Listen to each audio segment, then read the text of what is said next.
I am pleased to be here today. Heavenly Father said I could come. You are my kin. I watch you, you know. My name is Amasa Mason Lyman. I was born with no patronage but poverty, no home but the world. I say that because my father never built a house. When I was little, we lived with my grandparents, the Masons, Martha and Perez, in New Hampshire. And my father left the home when I was very young, went to help his brother in New York. His brother got better, but my father never returned. We heard a few years later that he had died, been shot in New Orleans. My mother remarried and left me, same with my parents, my grandparents, and I helped take care of them. When I was about 10 years old, my grandmother passed away, and just before I turned 12, my grandpa, Perez Mason, passed away. Mother had me go live still in New Hampshire with Uncle Parley, and I was to help him on the farm. For 7 years, I worked myself to death helping Uncle Parley. He was a rather severe old man. When I was 19, we heard that the Mormon missionaries were coming to town. I was kind of excited about it, but Uncle Parley would have nothing to do with it, so I had to sneak out.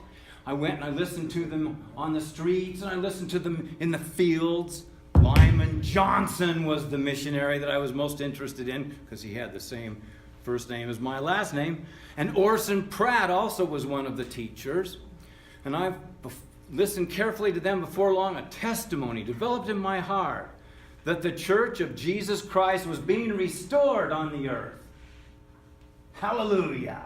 Uncle Parley didn't want to hear anything about it. Lyman Johnson baptized me. Orson Pratt confirmed me a member of the church. And Uncle Parley kicked me out of the house. Well, I gathered up all of my stuff, what little I had, and made the 700-mile trip over several weeks, and got myself to Kirtland, Ohio. There, I got to live with my missionary's family, the John Johnson family. Father Johnson, I called him. When I got there, Emma was living there. Emma Smith, with her daughter, Julie Murdoch, who she had adopted.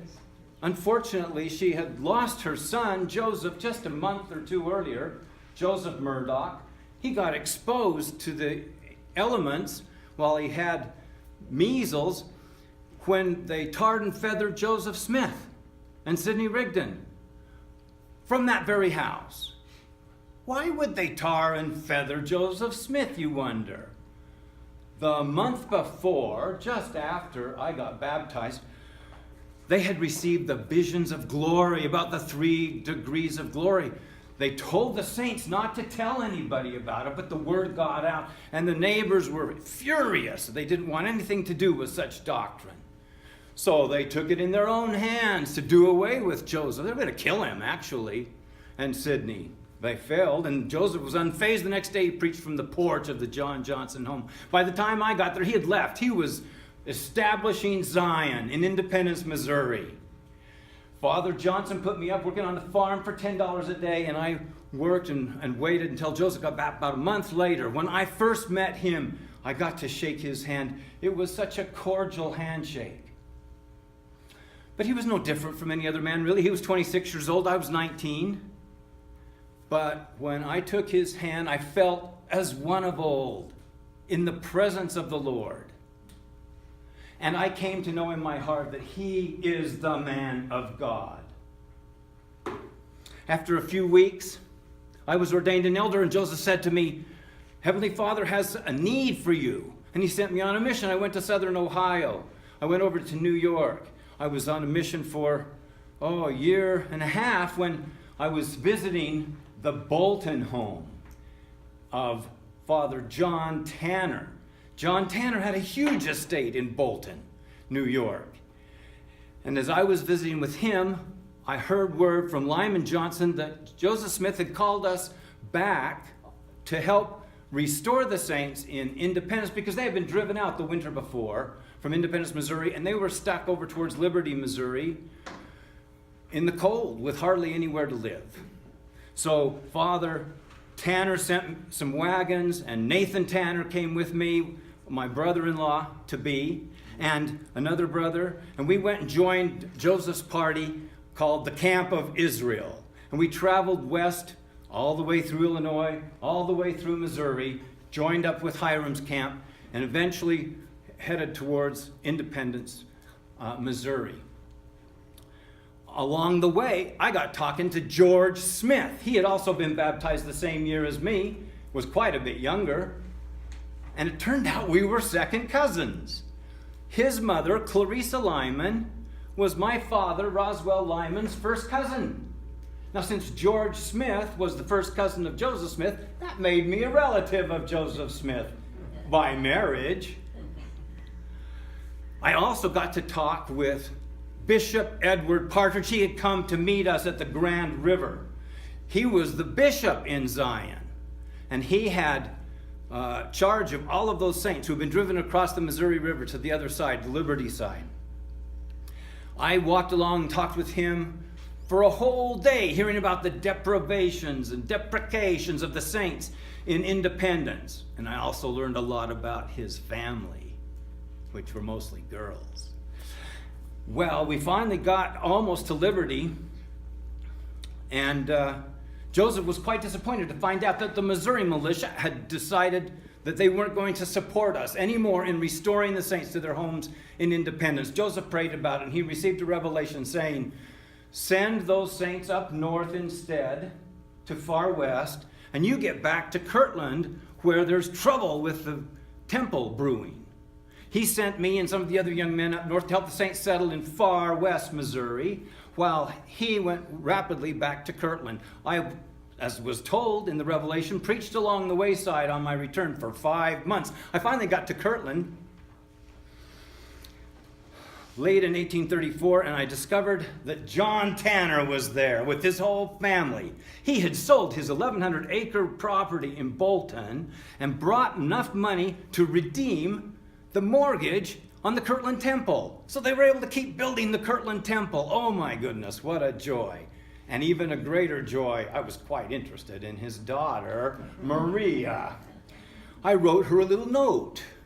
And in the note I said, "Dear Louisa Maria, would you be willing to converse with me on the topic of matrimony?" And she replied to my letter with another letter, on the bottom of which she said, "Yes, I would." Well, we had that talk, and 2 weeks later we were married by Seymour Brunson. It wasn't enough that I was just married. Joseph Smith had ordained me a high priest. He sent me on another mission. Maria had to stay behind with Father Tanner, stayed in his home. I went on a mission to New York and Virginia and Vermont and Philadelphia, and finally came back in December of 1835 for a conference that Joseph had called, wherein he said, "Tarry for a while in Kirtland and prepare for the dedication of the Kirtland Temple." 3 months later, the dedication occurred. I was there. Maria was there. The Kirtland Temple was dedicated to be the house of God, the first temple in this dispensation. There was fire. There were angels. The singing was magnificent. Thousands of people crowded into the temple to get to attend this dedication, even though only hundreds could fit. We received our endowments of power, the washing and the anointing. Jesus Christ himself was there. In fact, he came and appeared to Joseph Smith and Oliver Cowdery, together with Elias, Elijah, and Moses, who restored the keys of the gathering of the house of Israel, the preaching of the gospel to all the world, and the keys of turning the hearts of the fathers to the children to the fathers, the sealing power, as we later came to find out. I was immediately sent on another mission, and then another. But I came home in 1835 only to find out that the saints in Kirtland and the citizens of Kirtland had all turned sour against the church. Very few people supported the church anymore. Joseph was basically being driven out. He took Emma, I took Maria. We traveled together to far west Missouri. Settled there, had 40 acres, built my first log cabin. But then, after a year, trouble broke out there too. Now, you've heard about the Mormon War in Missouri in your Sunday school classes, but probably not from my point of view. When Joseph heard about the troubles in Gallatin at the voting booths up north, he sent me and 5 others to go spy out and see what was going on up there. We rode our horses on up to Gallatin, checked things out, brought word back to Joseph. And then he said, oh, there's not much we can do up there. We're having trouble over in DeWitt. So he sent me as a spy over to DeWitt. Now, that was dangerous territory because the Missourians over to the east were really mob-ocratic.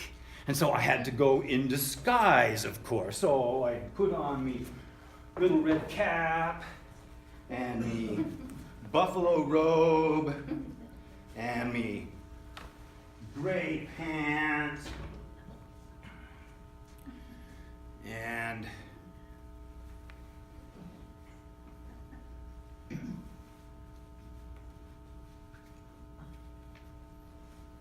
got me a old bottle of whiskey to put in my pocket. These are like soldier pants, see?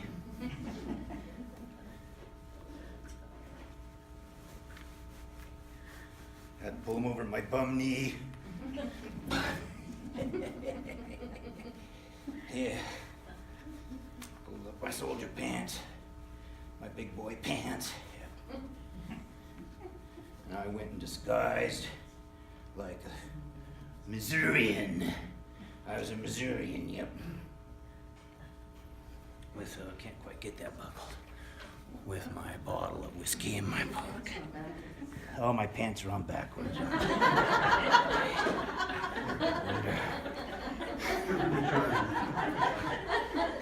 And I got me a boat and I floated down the Missouri River all the way to DeWitt with my partner. When we got there, it was too late. The Saints had already been kicked out of DeWitt. They were headed up north, where the Saints were allowed to dwell. But pretty soon, before we knew it, we got captured by the mob. And they took us with them towards Far West. They had this big old cannon. They were going to blow the whole city up with this cannon. They made me push the cannon and ride on the cannon. And I just held my peace and hoping I wouldn't get my family blown up before I knew it. Fairly while longer, they let me go, but they wouldn't let us go with the other saints. They made us go back the way we came, so we circled around, and we came over to Far West. I was there about a day. Got to visit with my wife a little bit, Maria, when I was caught out in front of Bishop Edward Partridge's house. He was the bishop in Far West, too, just like he had been in Independence, the Bishop of Zion, Edward Partridge. They threw me in prison. They threw Joseph and Hiram and some of the other church leaders in prison, about 6 or 7 of us. And Major General Sam Lucas issued the edict that we were to be executed, shot at dawn. Again, afraid for my family, I worried until I heard that General Alexander Doniphan had said, I won't execute that order. That would be cold-blooded murder. General Lucas backed down. He sent us and about 500 of the Fathers of Zion down to Independence, where all of our enemies were. And they paraded us through the streets like some kind of trophies that they had won. And then they put us in the Independence jail and finally shipped us, thanks to Parley, you got to change the venue, shipped us over to the east to Richmond jail. You might have heard of Richmond jail. Probably not that much, but you might have heard a little about it. Richmond jail was dark and it was dank, and we were chained in chains, just the 7 or 8 of us. The 500 got sent back to Far West. I was chained on one side of the prophet. Parley P. Pratt was chained on the other. Those guards were horrible. They talked all night in a drunken state about how they had murdered the children in Far West and raped the wives and burned the houses. We, of course, were furious. But Joseph Smith held his calm until one night about midnight he couldn't hold his calm anymore, apparently, and he stood up to his full height and said to those guards, "Silence, ye fiends of the infernal pit! In the name of Jesus Christ, I command you to be silent this moment, or either you or I die this instant." guards were quavering. They didn't say another word all night. I was quavering too. But I've often wondered how Joseph knew either he or they would die that instant. You wondered that? I don't know, but I've never known him to tell a lie. He always tells the truth. Well, after a few weeks, a few of us were released. Joseph was sent over to Liberty Jail. I tried to get him out several times. Other saints did, but finally we were stuck up in Far West. The Mobocrats were attacking us. The winter was coming in on us, and Brigham Young, the head of the 12 apostles, says, we have to get out of here. We need to go back east, and they took us clear through to Quincy. I stayed behind, helped some of the saints sell their property, met my wife Matilde and my daughter Matilda in Quincy. We went up to Commerce. And there, Joseph finally got out of jail, came, met us, and renamed it Nauvoo. You've heard of Nauvoo. A lot happened in Nauvoo. I was made an apostle of the church, made a regent of the University of Nauvoo. I helped build a town for Joseph Smith called Shohokan, up north in the northern part of Illinois, right up by the border with Wisconsin. I had me a property in Nauvoo, 40 acres. It was a big, beautiful piece of property. And I followed the prophet, learning about the gospel. He would send me on a mission, and then I would come back. I was on a mission in New York in 1844 to help campaign for him to become president so that he could redress all of the wrongs of the saints in Missouri. He had sent Sidney to Pennsylvania. I was in Syracuse, headed to Boston one day, June 27th it was, when I felt a very dark feeling come over me. Depression, sadness. I couldn't identify it, but I figured it out 2 weeks later when I got word from Lyman Johnson that the prophet had been martyred that day with his brother Hiram. I rushed back together with all the other apostles to Nauvoo. Brigham was there, Sidney was there. They called a meeting. It was August 6th. They put all of us up on the stand. I was the counselor to the first presidency. That's why I was on the stand. Sidney spoke all morning, had all kinds of things to tell the people about why he would be a great replacement for Joseph Smith, being the counselor in the first presidency. But Joseph had told the apostles previously that they were to follow him. If the first presidency, any one of them were killed, if the president were killed, it was to be dissolved and the apostles were to take over. So after Sidney had spoken 4 hours, Brigham got up and said, now it's up to you, saints, to know whether you want somebody who will run the church or whether you want a prophet. He called on me. Amasa, he said, would you please voice your mind to the people, whatever you feel is right. So I stood up in front of all those tens of thousands of saints in Nauvoo, and I said, I'm not here to electioneer, implying that Sidney was. I will put my weight behind the 12 and be saved. Then I sat down, Brigham stood up. You may have heard what happened next. While he was speaking, it appeared that he had the voice of Joseph Smith coming out of him. Some people saw the face of Joseph Smith on him. Many people felt strongly that they should follow the 12 apostles the way Brigham was directed to and was telling them to. Well, Sidney went off in a huff to form his own church in Pennsylvania, and the rest of us stayed there in Nauvoo. We finished the temple, the Nauvoo temple, and I helped with the endowments through December and January and February of 1845 and 46. 5,000 people, 5,500 we gave endowments to in the upper story of the Nauvoo temple. And then Brigham finally said, we've got to get out of here before the ice breaks on the Mississippi River. But they said, no, we're not done yet. So we did another week. And then he said, now we really have to go. And so off across the river we went. We ended up in Iowa, and you probably have heard many stories about how getting across Iowa was such a disaster. We finally got there in time to be in winter quarters for that winter.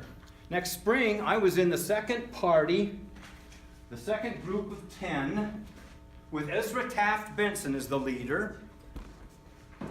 headed with the vanguard party with 127 pioneers to Utah. Now, there were many errands that I had to do along the way, but I arrived in the Salt Lake Valley about the same time as the other pioneers. And when I got there on July 27th, a few days later, Brigham Young called a meeting of the pioneers that were there. He had me speak to them, among others, and he asked me to say how I felt about that location. I felt like Brigham Young did. I knew that he had received a vision that we were to settle the Salt Lake Valley. And so I said to the people, this is the place. From there, I was sent on other missions. I had all of my wives with me at this time. They were sealed to me in the Nauvoo Temple just before we left. The 8, anyway, that came with us. And they stayed behind while I was sent on a mission, first to San Francisco, and then we were all sent down to San Bernardino. We built a whole city there. We stayed there for several years, building up that city. But in the middle of the 1850s, we were asked to come back so that we could help stave off Johnston's army, who we thought were coming to annihilate the Mormons because of the Utah problem. They weren't there to do that, but we had quite a bit of to do about it. Then I was sent on a mission to Europe, and I got to be the president of the mission of Europe with my friend from San Bernardino, Charles Rich, and he and I served the Lord there. Now, you might have heard that after I got back from Europe and was sent up and down the Mormon corridor preaching about my mission there, that I started to get into some trouble with the apostles. Namely, the apostles had realized that there was too much false doctrine being preached. Something had to be done about it. And it wasn't everybody, but several of us had gone off on different kinds of tangents. They called me on the carpet. I repented at first. They called me on the carpet for preaching about the blood of Christ. I had been saying, it's not necessary for salvation. We don't need blood atonement. What we need is to be obedient. That's what we need if we want to be saved. That didn't sit well with the apostles, who realized it didn't fit with the scriptures. Well, I first repented, but then I balked, and then I got proud, and then I got mad, and I resisted, and I fought against the church, and I turned against Brigham Young, and I fought every way I could. Finally, I came down to Fillmore. I was sent down to Fillmore to be with my family. I was getting old. I was getting tired. Fell off the scaffolding, broke my leg, couldn't hardly move. I was so overweight. I was getting old and sick of malaria. I'd had the ague so many times in my life. And before I knew it, my time had come. Found myself on the other side. Was met by my mother, Martha Mason Lyman. She said, son, I love you, but you have to go to a sad place, across the chasm. Well, I was not happy. I was not happy over there for a long time. For 2 decades I was over there. I wanted to preach the gospel. That's all I'd ever done all my life, was preach the gospel. But being damned, I couldn't preach. Oh, it was hard. I begged Heavenly Father, can't there be some way that I can get out of here? He let me go to Martha Roper, my daughter, and appeared to her in a dream. And I said, Martha, I called to her across the chasm, Martha, please help me get out of here. I'm so tired of this old black suit and these old black boots. I just want to be able to preach again. Marion can do something about it. He was an apostle. Ask Marion to help me. Not too long after that, I also got to appear to Marion in a few dreams. And before long, he approached the church leadership and asked if I could not be reinstated to have my blessings back. Joseph F. Smith said it sounds like he's served his time. His time has come. But it was still another year before finally, happy day, John Henry Hanks baptized Marion on my behalf. And then after that, Joseph F. Smith laid his hands on Marion's head and confirmed me vicariously a member of the Church of Jesus Christ of Latter-day Saints, and sealed upon me the priesthood power, all of the blessings, all of the sealing power that I had received during my lifetime. Now, you will have to wait to see what became of my wives who left me when I lost my membership in the church and how all that plays out. That's to be a mystery for now. I just want to say this to you. Be true to the whisperings of the Spirit. Be loyal to the prophet. Be faithful to the scriptures and understand them. Don't go wandering off into false paths. It's foolish. And I say this in the name of Jesus Christ. Amen. Amen.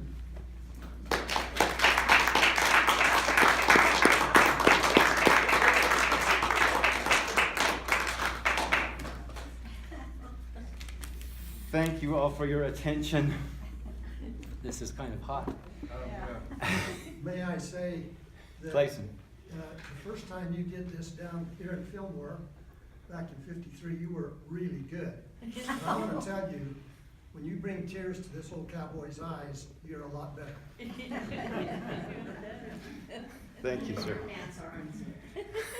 And backward. Wait, are these ones in? Oh. There's other ones beneath. One zipper ought to be enough. Very good. Okay, Evelyn Corning, are you here? Hi. So glad you could come. Is a great-great-granddaughter of Maria Tanner Lyman through her second son, Amos and Mason Lyman Jr., sister of Rosemary, right? Right. Amos Jr. loved the most remote places he could find, so he was always moving around. Southern Utah. It isn't surprising that great-grandpa and his wife family were the first family to homestead Boulder, Utah. I grew up 30 miles away in Escalante. I am married, and my husband Jim Corning and I have 5 wonderful children and 7 terrific grandchildren. We have lived in Tucson, Arizona for over 30 years. I have a degree in elementary education and have authored a book and quite a number of magazine articles. I love researching and writing family histories and spending time outdoors with my family and friends. Now, just like she may be going to do with Louisa Mariah, often they call her Maria, I channeled her in the first person because that's how it was written. She will now present a vignette on Louisa Mariah. Actually, she has a lot to present, and I hope there's enough time. Let's give her a hand. Evelyn Corning.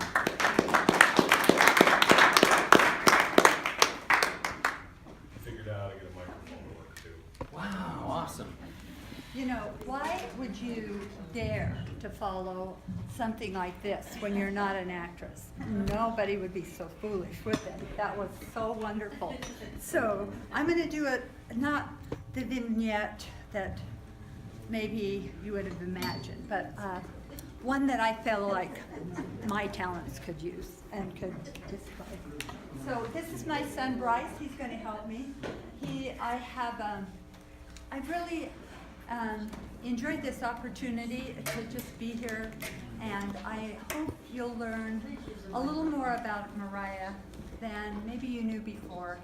She's not, you know, sometimes the wives aren't as well known as the husbands, so it's a little harder to find the information, but I think that she is a very fascinating woman, and so I hope you'll enjoy it. As soon as Bryce is ready with his, I'm a really visual person, so I decided I like to see photos, I like to see pictures, and so I decided I wanted to do this with a PowerPoint so that you could see some of these places and people that I'm talking about, because it makes it more real to me. Excuse me for a second. You'll need to move that way a little bit Yeah, so we can you get tell you. me. We need you and the pictures. Okay, you say when. That's great. Okay, do you want me to then do this as well? Yeah, they really want you to use that. Okay, is that good? And you might want to hold the mic. It just needs to be closer to her. It's You'll just have to have it Okay, right up against your mouth. Right to my mouth. Yeah. There we go. That's really close.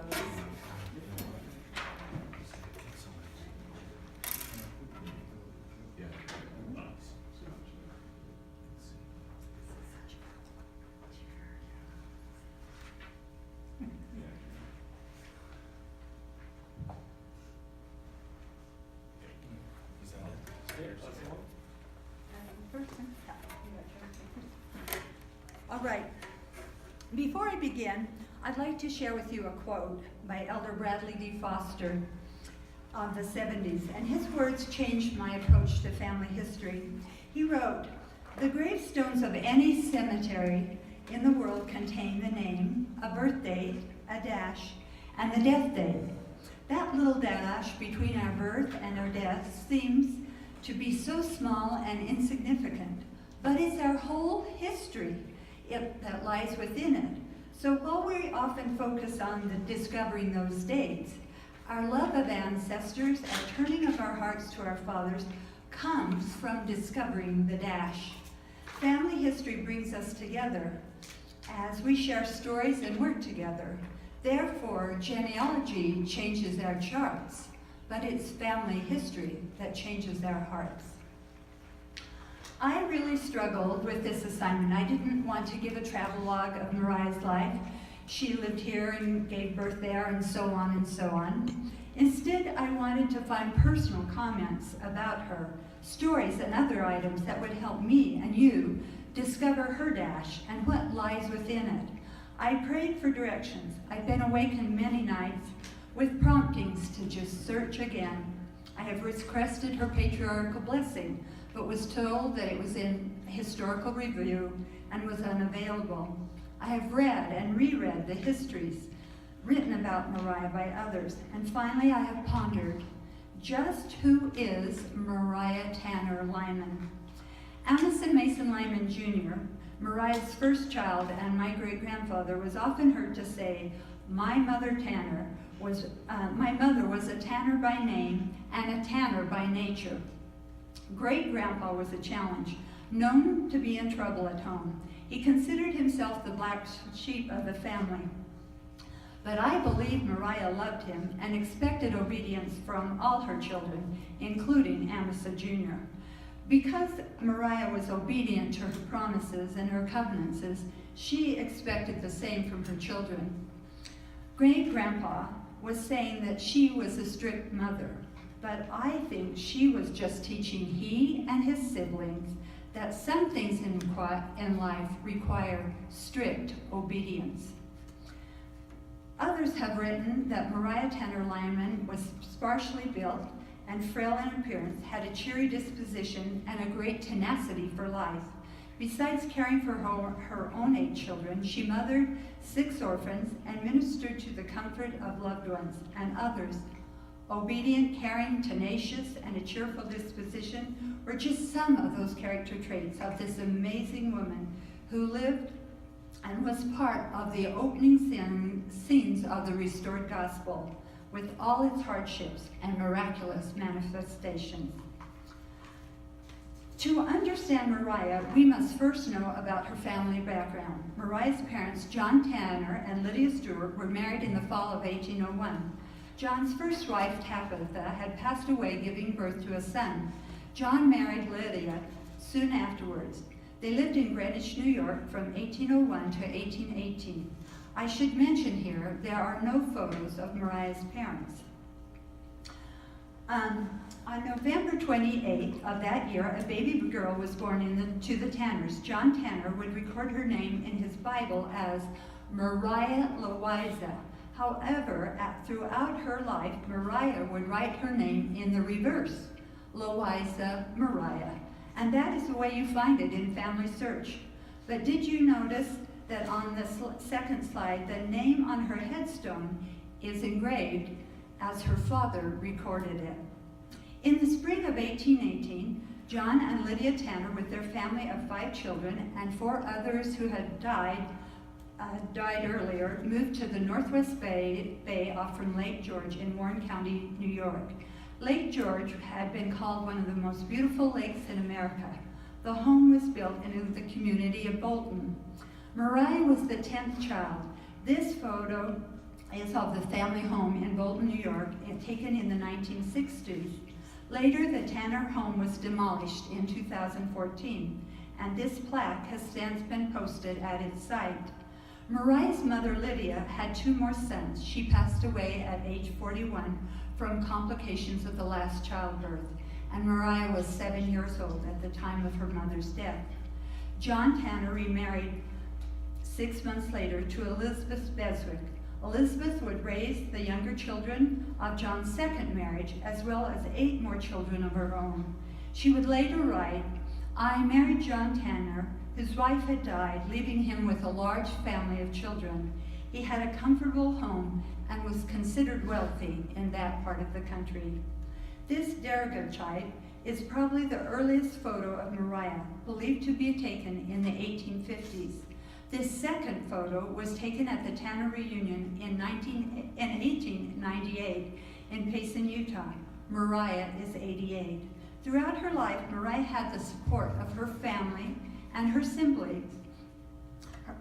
Mariah and Amasa, when they married, John Tanner accepted Amasa as his own son. Mariah and her children stayed with her parents when they were in need of a home. And as Mariah's sons matured and needed employment to support the family, it was her brothers who helped. She learned the importance of family and taught that principle to her children. Family was certainly part of Mariah's legacy and a part of her dash as well. What about the gospel? What part did that play in Mariah's early life? John Tanner was a Baptist, and in 1832, he and his wife and children were introduced to the gospel. Skeptical at first, after reading the Book of Mormon and the miraculous healing of John's infected leg by the priesthood blessing, their minds were changed, and the following day, John and Elizabeth were baptized in Lake George and confirmed at the water's edge by Jared and Simon Carter. Elizabeth Tanner would later write, "From that time on, our home was open to the home of the elders who could come to that part of the country." What you might not know is that John and Elizabeth were not the first to be baptized in the family. Nathan Tanner, who was just 3 years older than Mariah, joined the church 1 week before his parents. 3 months later, Mariah joined the church, and Orson Pratt baptized her on Christmas Day in Lake George. She had just turned 15 years old. Eventually, all the living children of Elizabeth and John Tanner joined the church, but only 4 of Lydia's children became members. Choosing to be baptized on a cold Christmas day illustrates Mariah's tenacity. The gospel was true, and she was not willing to wait for a warm summer's day. Besides being a witness to her father's healing, she had studied and prayed and had her own testimony. She would be obedient to the teachings of the prophet, even though some teachings yet to come, such as plural marriage, were going to test her faith. Following Mariah's baptism, she traveled to Kirtland, Ohio. Her father had sold all his businesses and land and prepared to go to Ohio after receiving a spiritual impression that he and his family would join the saints in Kirtland.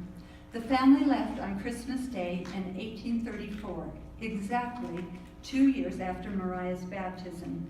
In a company of 40 wagons, Mariah traveled the snow-bound trails 500 miles, arriving in Kirtland on Sunday, January 4th, 1835. This exodus from Mariah's home in Bolton marked the first of many journeys that she would take as a member of the church. Immediately upon John Tanner's arrival in Kirtland, he loaned the prophet $200,000 to fulfill the mortgage payment on the land the temple was being built on. He gave the temple committee $13,000 and signed a note for $30,000 to purchase other goods and materials given to the church. This painting, titled "Bless You, Father Tanner" by artist Glenn Hopkinson, depicts this event. And without a doubt, John Tanner's example of giving all he had for the gospel made a very lasting impression on his 16-year-old daughter, Mariah. The dedication of the Kirtland Temple occurred on March 27, 1836. It had been just a little over a year since the Tanners had arrived. After the dedication on the 27th, the prophet Joseph repeated the ceremonies for several days later. And as early as January, and continuing past the dedication, many church members witnessed the heavenly manifestations during this glorious season. Father Tanner and his family had contributed much towards the temple. However, I could not find any records or histories of either Mariah or her family during that period of heavenly appearances. Yet, these events must have touched the family greatly. As new converts of only 4 years, Mariah and her family had met and been taught by the prophet Joseph Smith and were eyewitnesses to the dedication of the first temple in this dispensation. Mariah's introduction to the newly restored gospel was both powerful and personal. Gospel truths were a part of that foundation of Mariah's dash. An early description of Mariah reads that she had blonde hair, a prominent nose, eyes aglow with feeling, and a blush that amplified her natural beauty. 15-year-old Mariah had met Elder Amasa M. Lyman when he and his missionary companion stopped for food and lodging at the Tanner's home in Bolton in 1834. Like Mariah, Amasa had joined the church in 1832. They were both from the East, he from New Hampshire and she from New York. And Orson Pratt had confirmed both of them. But unlike Mariah, Amasa had no family support, whether emotional or financial, since joining the church. He was a man without earthly means, whereas Mariah's family were considered to be very affluent. Amma stayed with the Tanners for 5 days. The next meeting took place a year later in the spring of 1835. Amasa returned from Zion's camp to find the Tanners living in this home in Kirtland. Mariah is 16, and apparently both she and Amasa had feelings for each other, because 5 days later, after Amasa's return, Mariah received this letter. It reads, Kirtland, Ohio, May 31st, 1835. Dear sister, while the mantle of night is spread around the works of nature, I take my pen that through its silent language I might communicate with you some of the feelings of my heart. Having been a wanderer and desiring to enjoy the blessings that would come from the society of a companion who would participate me in the changing scenes of life, if you would desire and feel willing to converse with me on the subject of matrimony, please write your answer below. It's my belief that I'd be happy in your company that I write you. Receive this from your friend, A. Lyman. To Miss L. M. Tanner, please answer tomorrow. Unfortunately, the answer to this correspondent cannot be given. It was clipped from the bottom of the letter. However, we do know it was in the affirmative because they were married 11 days later on June 10, 1835. 5 days after their wedding, Amasa received another mission assignment from the brethren, and Mariah remained at her parents' home in Kirtland. From the time of their marriage in 1835 to the time Mariah departed for Salt Lake in 1848, she and her children would move at least 17 times. Only twice did she and her children have a home of their own. These moves covered 4 states: Ohio, Missouri, Illinois, Indiana. It wasn't just the lack of a home for her children that concerned Mariah.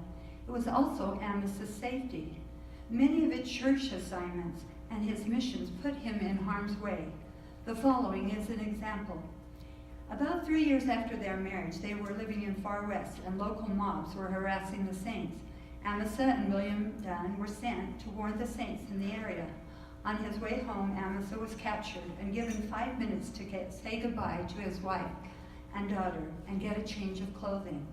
Amasa would later write, I left my weeping wife and prattling babe to encounter the fate of the land of my enemies. The Missouri militia leader told Mariah that Amasa would be put to death. When Amasa walked out of that door that day, she feared he might never return. I believe faith and prayer got Aunt Mariah through these trying times. But even cheerful Mariah had moments of discouragement, as we will see reflected in this letter. In the spring of 1840, Amasa had secured a land nearby the Tanners and built a small cabin for his family.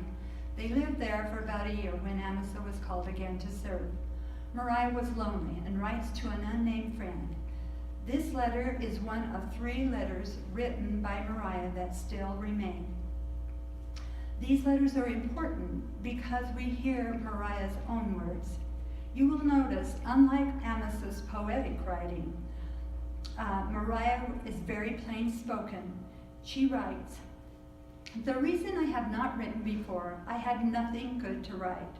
We have either been harassed about or some of us sick, or Amasa in prison. You have undoubted heard that the mob had him and some others chained in the Richmond jail for some time. He's been home but very little, and he travels and preaches the great part of his time, as he's ever done since he joined the Mormons." Her words seem discouraged and they're distant. The letter writing illustrates one way she could cope during this time.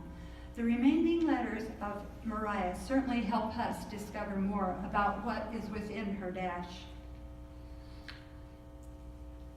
16-year-old Mariah was a beautiful bride filled with dreams of a happy marriage and a life with her new husband. In reality, Amasa and Mariah had only spent 21 days before marrying, 5 days in Bolton, New York when they first met, and 16 in Kirtland before they married. She and Amasa loved each other, and they wanted to be servants of the Lord. Their union would bring 8 children, but in Mariah's 8th year of marriage, things changed. These are Mariah and Amasa's 8 children. Matilda, in November of 1836, Mariah gave birth to her first child, a daughter she named Matilda after her older sister. Amasa was on assignment for the church and was not with Mariah at the time of the birth. Still without a home of her own, Mariah and Amasa are living in the home of Justice and Betsy Morris on January 12, 1840, when Mariah gives birth to her first son, Francis Marion, in Good Hope, Illinois. Mariah gives birth to her third child, Ruth Adela, on August the 1st, 1843, while Amasa is fulfilling a church assignment in Shoshocotton, Illinois. Amasa Mason was born on February the 22nd, 1846, during the great exodus from Nauvoo. At the time of his birth, Amasa Sr. was across the river with his other wives at the home of Mariah's parents, the Tanners. Mariah Louisa was born May 8, 1849, while Mariah and young Amasa were living in a wagon box in what is today Holiday, Utah. Lydia Deseret was born 4 months after the family arrived in San Bernardino, California on January 21st, 1852. Because of overcrowding, Mariah and her children moved into a small house Amasa had built just outside the stockade of San Bernardino, and it is there that Love Josephine was born on April the 25th, 1854. Agnes Adela Hilla, she went by her second name, was Mariah's last child. She was delivered with the help of Mariah's new granddaughter, Rhoda, the wife of Francis Marion. When Mariah gave birth to Amasa was in Utah, preparing for the Utah War. This is the only photo of Mariah and her children. 3 of her 8 children had passed away when this photo was taken in 1903. Sometime in the spring of 1843, after Amasa had been called to be an apostle, Joseph Smith taught him the principle of plural marriage. From what I was able to gather from family members, Amasa had discussed plural marriage with Mariah, and after praying about it, they both agreed that Amasa would take another wife. Amasa's second wife was Dionetta Whitney. She was a widow, and her husband and children had all died in an epidemic.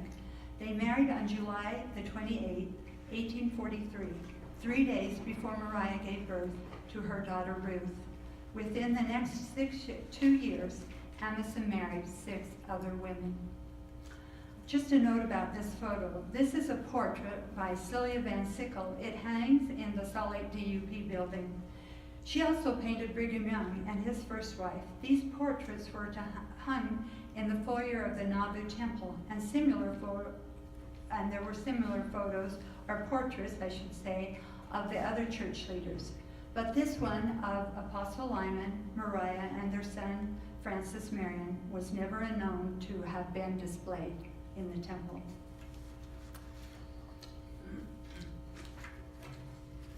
Cut this up.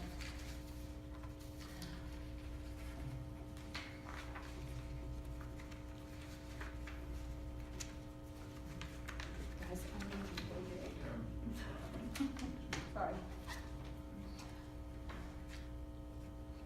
Plural marriage had brought a dramatic change to Mariah's marriage and her personal life. These are my comments about Mariah, but I believe that plural marriage had the greatest impact upon the first wife. With that said, I also believe that Mariah tried her very best. This letter was written 4 years after Amasa embraced plural marriage. I think it provides some insight into Mariah's feelings at this time. It reads, Winter Quarters, June 6, 1847, Respected Companion. I take the liberty of writing, although not requested, to let you know of the health of your family, for I do not feel as though I could let this opportunity pass without improving it. Your ladies are in good health. All are able to be out for meeting and other places today. I am now alone with the children. They are all busy.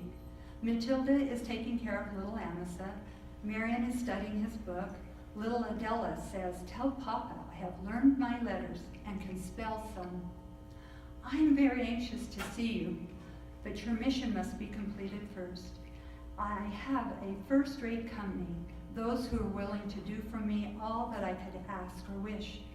I enjoy myself very well, much better than I expected, and I feel if you had a good woman with you that was interested in you and take care of your things and do your work, if it was LML, Eliza Mariah Lyman, that was with you, it would please me very much. I am truly thankful for the privilege of writing to you, although I make a bumbling work out of it. Next slide. The lack of housing, material support, and time with Amasa made Mariah's first 8 years seem easy compared to what was in the future. And what was before Mariah and her children? Well, in 1848, she left Nauvoo with 3 small children and an infant son in her arms, but without Amasa, who had been assigned to travel in the advance company. Then came Winter Quarters and the death of little Ruth Adela, 4 years old. That summer, their family proceeded to the Great Salt Lake as part of the Willard Richard Company. The wagon train, when it entered Salt Lake Valley, the family split up, and the oldest 2 children went to school and lived with their aunts, while Mariah and her 2 younger children lived in a wagon box for a year and a half. Later, she found permanent shelter in a crude log cabin for a year. Amasa and Charles Rich were called to colonize Southern California in 1851. Mariah and her family departed with about 500 other pioneers. 6 years later, the Utah War began, and everyone in the San Bernardino colony were told to return to Utah. Upon Mariah's arrival, her family's only shelter was an abandoned shack in Cedar City, Utah. 2 years later, the family moved to Beaver, Utah, where they lived for 3 years while Amasa presided over the European mission. In 1862, church leaders instructed Amasa and his wives and families to move to Fillmore, Utah. here Amasa began the construction of homes for his wives. Then 8 years later came Amasa's excommunication as an apostle in 1870. I have found 2 references that provide some insight to Mariah's feelings about plural marriage as she grew older. The first one is a newspaper article in 1872, which would be about 5 years before Amasa dies. Briefly, the article states that more than 400 Utah women sent a petition to Congress requesting that the territory not be admitted to the state as long as the church was still practicing plural marriage. The 1872 petition was created and circulated by the spiritualists, the Godbeites, who were seeking to remove the political and economic power of Utah from Brigham Young. The article also contained the list of the names of the signers, including Mariah and 2 of her daughters. The second source is a quote taken from Edward Leo Lyman's book, Amasa Mason Lyman, Mormon Apostle and Apostate. The quote reads, "There is no record of Mariah's response to this new practice," referring to plural marriage. But in 1890, when Mariah and her daughter-in-law Rhoda learned about the Woodford Manifesto, withdrawing support from the new plural marriages, the 2 women, Mariah and Rhoda, threw their arms around Alice and wept with joy that she would never have to endure the anguish of seeing her husband bring home another wife. Mariah lived for 29 years after Amasa's death, outliving all but 2 of the plural wives. In total, Mariah had spent 73 years in a family relationship of plural wives. You have to agree Mariah understood this subject. I believe as a younger woman, she entered into plural marriage with strict obedience. And as an older woman, she seemed to no longer support it. Had plural marriage gone on too long? Did she believe it produced more harm than harmony? This I do know. From all indications, Mariah's attitude about plural marriage changed, and for at least the last 35 years of her life, it appears she is no longer in favor of it. Only 2 of Mariah's 7 adult children, Frances Marion Lyman and Mariah Louisa, chose to be in a plural marriage relationship. Mariah never left Amasa throughout her marriage. She stood by him and prayed for him since she was a 16-year-old bride. She loved him in the most difficult times. Following his excommunication, when he felt that church leaders and neighbors and some of his own plural wives did not understand, she ministered to him when others walked away. From 1867, when church leaders began alienating Amasa and walked away, it was Mariah who was always there. I believe Mariah's feelings about the teachings of the church changed during that 10-year period. Mariah's experience was somewhat kind of like Emma Smith's. There came a point when Emma's unconditional love of her family and her husband Joseph conflicted with church leadership and doctrine.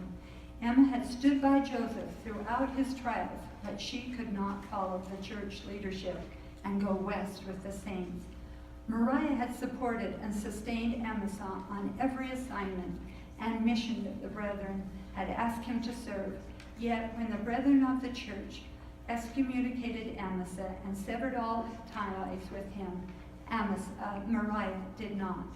Like Emma, Mariah's ties to her husband were much deeper than doctrine, and because of this, Mariah may have struggled with her ties to the church. After Amasa's death, Mariah's son Francis Marion stayed close to his mother, trying to help her see things differently. In the book John Tanner and His Family, written by George S. Tanner, there is an insightful description of Mariah. But gentle, constant Mariah, who had always known him the longest and loved him the best, but did not turn her back on Aaron and Amasa, unlike other wives who had married for a principle, Mariah had married a man, and she proposed to stick to him. There were many times she wondered if Amasa loved the church and his work more than he loved her. But regardless of that, It was Amasa that Mariah loved above all else. He needed her many times in the past, and when the enemy was closing in and he felt discouraged, but he needed her more still when the present crisis was when his main enemy was himself. She did not forsake him. In 1887, Francis Marion accompanied his mother on a trip to see the sights of Kirtland, Ohio, and visit her aging sister, Matilda Randall. It had been 50 years since they had seen each other, and Mariah spent the next 6 weeks with her older sister, Matilda. Mariah probably remembered that Kirtland, Ohio was her first great journey as a 15-year-old girl, and now she was 69 years old, and Kirtland was now to be her last great journey. In Mariah's later years, she lived with her son, Francis Marion, and her daughter, Josephine Coombs, in Salt Lake City, where she died on May the 3rd, 1906, at the age of 87. As I think of the dash that separates birth and death, I want to remember that on this earth, we most often judge others by their actions that they take. However, the Lord judges us by what is in our hearts when we take those actions. Mariah's birth date, 1818, her death date, 1906. As I contemplate Mariah's death, I see a woman who lived and died as a loving wife and mother. She had endured patience of many, many trials, most of which were not of her making. Yet she stayed true to Jesus Christ's greatest commandment, to love one another as I have loved you. And that is why she never left Amos's side. As we look at this photograph with Mariah and her young teenage son, Lyman Coombs, sitting on the porch, I wonder, what would I ask Mariah if I were in Lyman's place? What would Mariah say to me or to you? Let me conclude with the words that Mariah wrote 150 years ago that were contained in a second letter she sent to Amasa from winter quarters. I am very anxious to see you, she writes, but your mission must be completed first, that we might live in a union, and my little ones will be spared, that we may meet again to see the good days. My prayers and best wishes you have always. Mariah Tanner Lyman. Thank you.